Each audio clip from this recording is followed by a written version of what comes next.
स्वागत है आपका देवभूमि दर्शन पर। बोलिए भारत माता की, भारत माता की। नरेंद्र मोदी जिंदाबाद, नरेंद्र मोदी जिंदाबाद। चलो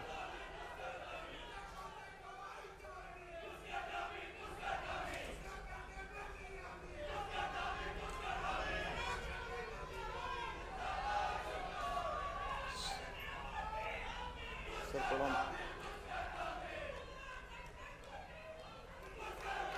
चलिए प्रणाम। सुरक्षित आपके हाथों में मैं माननीय प्रधानमंत्री जी को समर्पित कर रहा हूं। सुरक्षित आपके हाथों में संपूर्ण भारतवर्ष है। आपके आशीष से ही संवरता तरुण प्रदेश है। आपके आह्वान पर करोड़ों जन चल पड़े, स्वयं पर विश्वास दृढ़ कर विकास रथ पर बढ़ चले।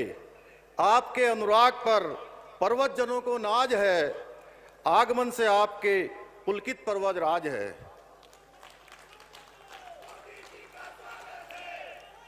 मंच पर विराजमान हमारे पथ प्रदर्शक, हमारे संरक्षक, मां भरती के सच्चे सपूत, विश्व के सर्वाधिक लोकप्रिय नेता आदरणीय नरेंद्र मोदी जी, उत्तराखंड के महामहिम राज्यपाल लेफ्टिनेंट जनरल सेवानिवृत्त गुरमीत सिंह जी, केंद्र सरकार के वरिष्ठ मंत्री और हमारे चुनाव के प्रभारी आदरणीय प्रहलाद जोशी जी, रक्षा राज्य मंत्री आदरणीय अजय भट्ट जी, हमारे पूर्व मुख्यमंत्रीगण आदरणीय विजय बहुगुणा जी, आदरणीय त्रिवेंद्र सिंह रावत जी, आदरणीय तीरथ सिंह रावत जी, हमारे सभी आदरणीय रमेश पोखरियाल निशंक जी, हमारे मंत्रिमंडल के मेरे सभी सहयोगी मंत्रीगण, सभी आदरणीय सांसदगण, सभी आदरणीय विधायकगण,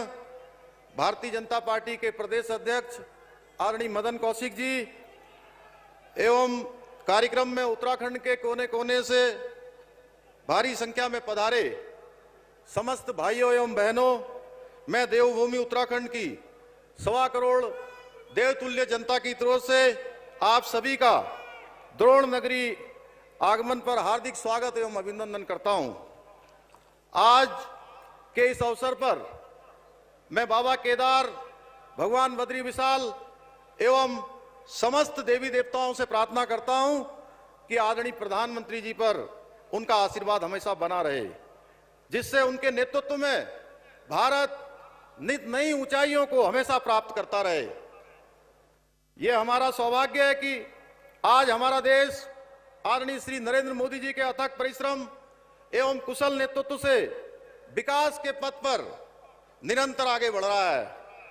हम सभी इस सत्य के साक्षी हैं, आदरणीय मोदी जी किस प्रकार से एक तपस्वी की भांति नए भारत के निर्माण के इस महायज्ञ की धुनी को सफलतापूर्वक प्रज्वलित रखे हुए हैं। आदरणीय प्रधानमंत्री जी, मैं उत्तराखंड की समस्त जनता की ओर से आपको विश्वास दिलाता हूं कि आपके इस महायज्ञ की सफलता के लिए जिस भी आहुति की आवश्यकता होगी, उत्तराखंड के लोग सदैव आपके साथ तत्पर रहेंगे। भाइयों बहनों, हमारे शास्त्रों में कहा गया है, नाभिषेको न संस्कार सिंहस्य कृते मृग्या विक्रमादित्य राजस्य सौम्येव मृगेंद्र दत्ता। अर्थात सिंह को जंगल का राजा नियुक्त करने के लिए न तो कोई अभिषेक किया जाता है, न कोई संस्कार किया जाता है। अपने गुण और पराक्रम से वह स्वयं अपना साम्राज्य प्राप्त करता है। यह श्लोक हमारे आदरणीय प्रधानमंत्री जी पर पूर्ण रूप से ठीक बैठता है, क्योंकि वह आज भारत के ही नहीं अपितु संपूर्ण विश्व के सर्वमान्य नेता हैं।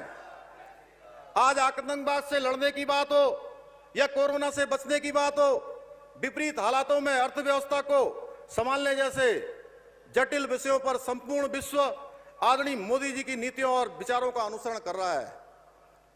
मोदी जी के संपूर्ण विश्व को यह सिखाया है किस प्रकार से सच्चाई और साहस के मार्ग पर अपनाकर अंत्योदय का स्वप्न साकार कर विकास भी किया जा सकता है। आज देश का बच्चा बच्चा आत्मनिर्भर भारत, स्वच्छ Bharat, digital India, skill India, fit India, make in India जैसे कार्यक्रमों से भली भांति परिचित है।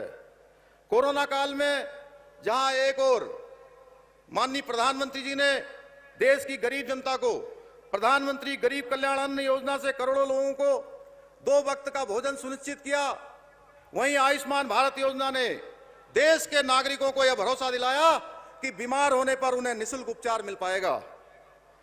विकास का ऐसा कोई क्षेत्र नहीं है जिसको आदरणीय प्रधानमंत्री जी द्वारा शुरू की गई योजनाओं से लाभ न मिला हो। आपकी व्यापक सोच रही है, यह नमामि गंगा, स्वच्छता अभियान, नई शिक्षा नीति, इंद्रधनुष योजना, one nation one ration card जैसी अनेकों कल्याणकारी योजनाओं से प्रदर्शित होता है। आदरणीय प्रधानमंत्री श्री मोदी जी के नेतृत्व में वर्षों से अनिर्णित मामले जैसे 3 तलाक, जीएसटी, 1 रैंक 1 पेंशन आदि का दक्षता एवं कौशल से हल निकाला गया है। भाइयों बहनों, भगवान श्री राम हमारी संस्कृति के अनंत स्वरूप हैं। वे जहां एक और मानव दर्शन के साक्षात आदर्श प्रतिबिंब हैं, वहीं वह भारत के परम वैभव के शिखर पुरुष भी हैं।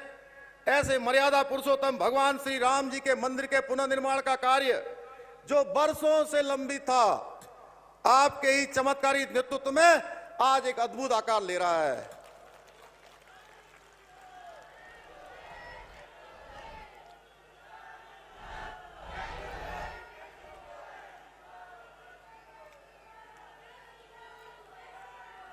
यह आपके ही नेतृत्व एवं अद्भुत प्रबंधकीय कौशल का कमाल था कि नामुमकिन सा लगने वाला कश्मीर से धारा 370 हटाने का कार्य संभव हो पाया, जिस कश्मीर को बचाने के लिए हजारों लोगों ने अपनी आहुति दी थी। कोविड काल में जहां विश्व के बड़े से बड़े देश असहाय हो गए, वहीं आपके कुशल नेतृत्व में भारत न केवल कोरोना महामारी का सामना करने में सफल रहा, बल्कि विश्व के अन्य देशों को भी मेड इन इंडिया वैक्सीन देकर हमने अपना विश्व गुरु होने का अपना दायित्व निभाया है।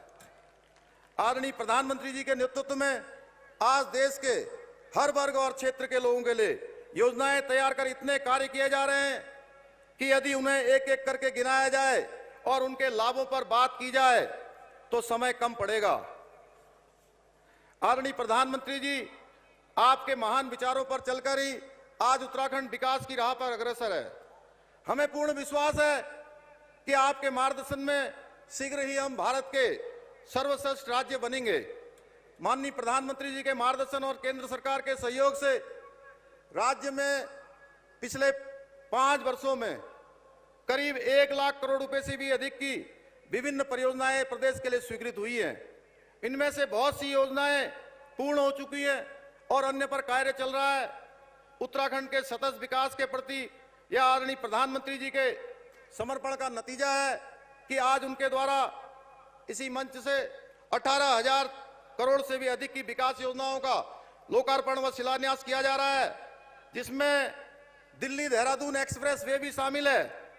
इस एक्सप्रेस वे के बनने से दिल्ली से देहरादून की दूरी मात्र 2 घंटे में पूरी की जाएगी।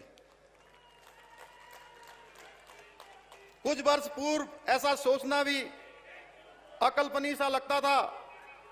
चाहे आज सड़क मार्ग हो, उत्तराखंड के कोने कोने से जोड़ना हो, पहाड़ पर रेल पहुंचाने जैसा कठिन कार्य करना हो, या देवभूमि के शहरों को हेली सेवा से जोड़ना हो, आदरणीय प्रधानमंत्री जी के नेतृत्व में हमने कनेक्टिविटी को विकास का मूल मानकर कार्य किया है।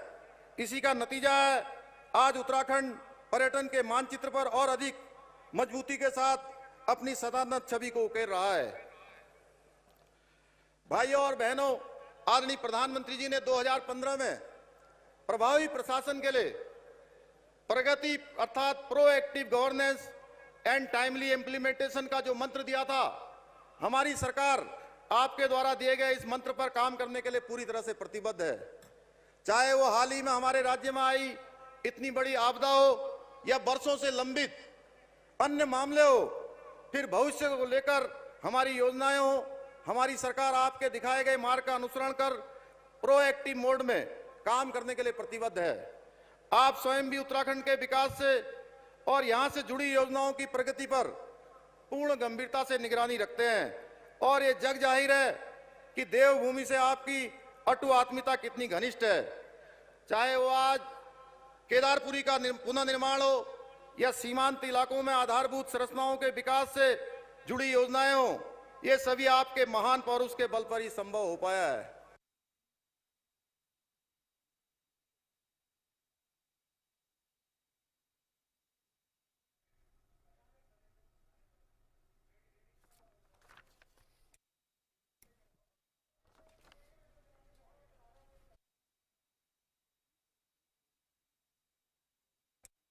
और प्रधानमंत्री उत्तराखंड के दौरे पर आज 18,000 करोड़ से अधिक परियोजनाओं का शिलान्यास करेंगे, जिसमें कई महत्वपूर्ण परियोजनाएं और सबसे जो महत्वपूर्ण परियोजना है उसमें है दिल्ली देहरादून से जो आर्थिक गलियारा है आने वाले दिनों में बड़ा बदलाव साबित होगा और समय जो आवागमन का समय है वो भी काफी कम होगा।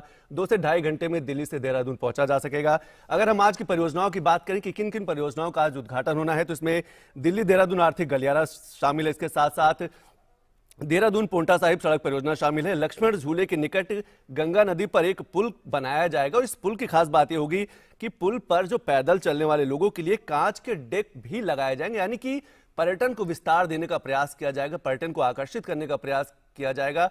और पहले से भी सरकार लगातार ये प्रयास करती रही कि जो अंतर्राज्यीय पर्यटन है, जिसको हम डोमेस्टिक टूरिज्म की बात करते हैं कि एक राज्य से दूसरे राज्य में लोग घूमने जाएं, इसी वजह से पर्यटन को विस्तार दिया जा रहा है। इसके साथ साथ आज अगर हम 18,000 करोड़ परियोजनाओं की बात करें तो उसमें से देहरादून में बच्चों के लिए चाइल्ड फ्रेंडली सिटी प्रोजेक्ट की भी एक आधारशिला रखा जाएगा। इसके साथ साथ 700 करोड़ रुपए की से अधिक की लागत से जल पूर्ति, सड़क और जल निकासी की व्यवस्था भी की जाएगी। और जब हम दिल्ली और देहरादून के आर्थिक गलियारे की बात करते हैं तो इसमें एक महत्वपूर्ण बातें ये भी शामिल हैं कि वन्य जीवों के संरक्षण के लिए भी काफी प्रयास किए गए हैं। एलिवेटेड गलियारे बनाए गए हैं ताकि वन्य जीव जो हैं वो सुरक्षित रहें। एक तरफ विकास की रफ्तार भी तेजी से बढ़ती रहे, लेकिन जल, जंगल, जमीन या वन्य जीव हैं वो भी सुरक्षित होते रहें। इसके साथ साथ अगर हम और परियोजनाओं की बात करें तो हरिद्वार में 500 करोड़ रुपए से अधिक की लागत से एक नए चिकित्सा महाविद्यालय का भी उद्घाटन किया जाएगा। इसके साथ साथ 1700 करोड़ रुपए से अधिक की लागत से यमुना नदी पर निर्मित 120 मेगावाट की व्यासी जल विद्युत परियोजना का भी उद्घाटन आज प्रधानमंत्री नरेंद्र मोदी द्वारा किया जाएगा। और उत्तराखंड को आज एक बड़ी सौगातें मिलने वाली हैं। 18,000 करोड़ से अधिक की लागत की जो परियोजनाएं हैं उनका उद्घाटन किया जाएगा, शिलान्यास किया जाएगा। यानी कि आने वाले दिनों में उत्तराखंड की जो तस्वीर है वो बदलने वाली है, चाहे हम रोजगार के क्षेत्र में बात करें, पर्यटन के क्षेत्र में बात करें या इसके साथ साथ आर्थिक विकास के क्षेत्र में बात करें। और इसीलिए कई ऐसी परियोजनाएं, कई ऐसी चीजें की जा रही हैं जिससे रोजगार को बढ़ावा दिया जाएगा। उसमें देहरादून में आधुनिक इत्र और सुगंध प्रयोगशाला का भी उद्घाटन होगा। यानी कि जो देहरादून है, उत्तराखंड देवभूमि जो उत्तराखंड है, वो कहा भी जाता है कि औषधियों के लिए बहुत ही महत्वपूर्ण राज्य है। इसीलिए वहां पर आधुनिक इत्र और सुगंध प्रयोगशाला का उद्घाटन किया जाएगा। इसमें जो शोध किया जाएगा, रिसर्च किया जाएगा, यानी कि जो इत्र है जिनको हम सेंट बोलते हैं उनको बढ़ावा दिया जाएगा। साबुन है, सैनिटाइजर है, अगरबत्ती सहित विभिन्न उत्पादों को बनाने के जो प्रक्रियाएं उनको आसान किया जाएगा। इससे कहीं ना कहीं रोजगार की जो संभावनाएं हैं वो उभर कर सामने आएगी। मुझे गर्व है मेरे जैसे एक सामान्य परिवार से आने वाले सैनिक पुत्र को मुख्य सेवक के रूप में इस माटी की सेवा करने का सौभाग्य प्राप्त हुआ है।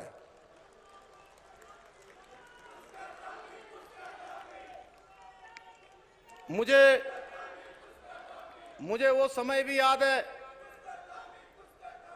जब विदेशी हथकंडों के सामने हमारी सरकारें मौन रहा करती थी। हमारे वीर सैनिक हाथ खोलकर देश के दुश्मनों पर कार्रवाई नहीं कर पाते थे, परंतु आज न सरकार मौन रहती है, न ही हमारे जवान। आज हमारी सेना दुश्मन के उनको घरों में घुसकर मारने का काम करती है। सीमा पर अब हमारे सैनिक गोली का जवाब गोली से देते हैं और दुश्मन हमारे जवानों से थर-थर कांपते हैं। ऐसे वीर जवानों को सम्मान देने के लिए हमारी सरकार सैन्य धाम जैसे महान स्मारक का निर्माण कर रही है, जिसे आदरणीय प्रधानमंत्री जी ने 5वें धाम की संज्ञा दी है। भाइयों और बहनों, कुछ तत्व ऐसे भी हैं जो राजनीति की आड़ लेकर हमारे राज्य की पहचान को तोड़ने और मरोड़ने का काम कर रहे हैं, माहौल बिगाड़ने की कोशिश कर रहे हैं। मैं ऐसे सभी दलों और नेताओं को इस स्पष्ट शब्दों में कह देना चाहता हूं कि हमारी और केंद्र और राज्य की राष्ट्रवादी सरकारें के रहते उनका कोई भी तिकड़मी चाल कभी पूरी नहीं होने वाली है। भाइयों और बहनों, आप सभी जानते हैं हमारे देश में कुछ स्वार्थी तत्व दीमक के समान हैं, जिन्होंने अपने परिवार का तो विकास किया है, परंतु देश को खोखला करने में कोई कसर नहीं छोड़ी है। हमें ऐसे तत्वों से सावधान रहना होगा, क्योंकि आज भी परिवार व परिवारवाद की राजनीति से ऊपर नहीं उठ पाए हैं। परंतु अब आप लोगों की जागरूकता के चलते ऐसे लोग परेशान हैं। भाइयों बहनों, शीघ्र ही चुनाव आने वाले हैं और आप देखेंगे ऐसे समय पर ये स्वार्थी तत्व अपनी असली रूप दिखाएंगे। इनकी अलग अलग वैरायटी सामने आने लगेगी। यह सोचनीय है कि हमेशा सनातन संस्कृति के प्रतीकों का अपमान करने वाले ऐसे लोग चुनाव के समय में मंदिरों में भी भागे भागे फिरते हैं। युवराज संस्कृति को बढ़ावा देने वाले ऐसे लोग उत्तराखंड ही नहीं बल्कि भारत के लिए भी खतरनाक हैं। हमारे प्रदेश में भी ऐसे दल और नेता हैं जो 4.5 वर्षों बाद पुनः सक्रिय होकर आपको बरगलाने के प्रयास में जुटे हुए हैं। बने रहिए पहाड़ से मैदान की हर खबर के लिए देवभूमि दर्शन के साथ।